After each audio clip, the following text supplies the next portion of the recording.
सामाजिक न्याय आणि विशेष सहाय्य विभागानं 22 मार्च 2017 रोजी काढलेल्या शासन निर्णयानुसार अनुसूचित जाती आणि नवबौद्ध विद्यार्थ्यांच्या शैक्षणिक प्रगतीसाठी नाविन्यपूर्ण उपक्रम राबवण्याचे निर्देश दिलेत. यानुसार कोल्हापूर समाज कल्याण विभागांतर्गत येणाऱ्या 4 निवासी शाळांमधील अनुसूचित जाती आणि नवबौद्ध समाजातील 72 विद्यार्थ्यांची पहिली तुकडी आज विमानानं इस्रोला रवाना झाली. शिष्यवृत्ती परीक्षेत यश प्राप्त करणाऱ्या गुणवंत, होतकरू आणि जिज्ञासू विद्यार्थ्यांचा यामध्ये समावेश आहे. यावेळी कोल्हापूर विमानतळावर पालकमंत्री प्रकाश आंबेडकर, जिल्हाधिकारी अमोल येडगे यांनी उपस्थित राहून विद्यार्थ्यांना शुभेच्छा दिल्या. हे विद्यार्थी बंगळुरू आणि हैदराबाद इथल्या इस्रो संस्थेतील उपग्रह निर्मिती, प्रक्षेपण प्रक्रिया, अंतराळ संशोधन, त्याचबरोबर अत्याधुनिक तंत्रज्ञानाची माहिती जाणून घेणार आहेत. त्यामुळे त्यांना विज्ञान आणि संशोधन क्षेत्रात करिअर करण्याची प्रेरणा मिळणार आहे.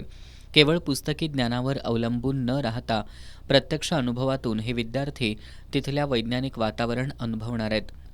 जिल्हा नियोजन समितीमधून नाविन्यपूर्ण योजनेअंतर्गत राज्यात प्रथमच अशा प्रकारचा उपक्रम राबवण्यात येतोय. खरं तर कोल्हापूर जिल्ह्याच्या आमच्या समाज कल्याणच्या दृष्टीनं हा खूप आनंदाचा क्षण आहे.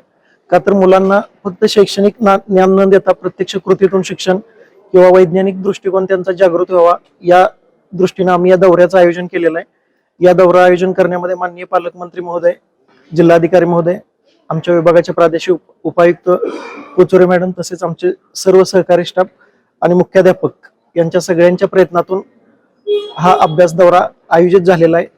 आणि सर्व मुलांचे पालक आणि विद्यार्थी यांच्यामध्ये पण या विमान प्रवास आणि या दौऱ्याबद्दल जिज्ञासा आणि कुतूहल निर्माण झालेलं आहे.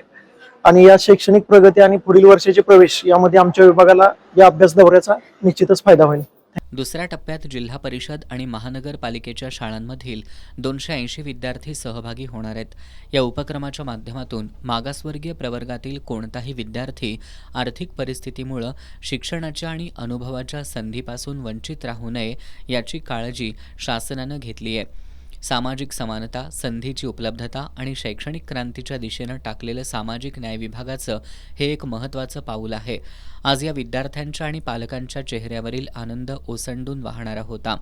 यावेळी समाज कल्याण पुणे विभागाच्या प्रादेशिक उपायुक्त वंदना कोचुरे, जिल्हा कोषागार अधिकारी अश्विनी नराजे, समाज कल्याण कार्यालयाचे अधीक्षक सचिन पाटील, वरिष्ठ समाज कल्याण निरीक्षक सुप्रिया काळे, सुनील पाटील, अतुल पवार, चित्रा शेंडगे, सुभाष पवार, सचिन परब यांच्यासह सर्व शाळांचे मुख्याध्यापक आणि पालक उपस्थित होते.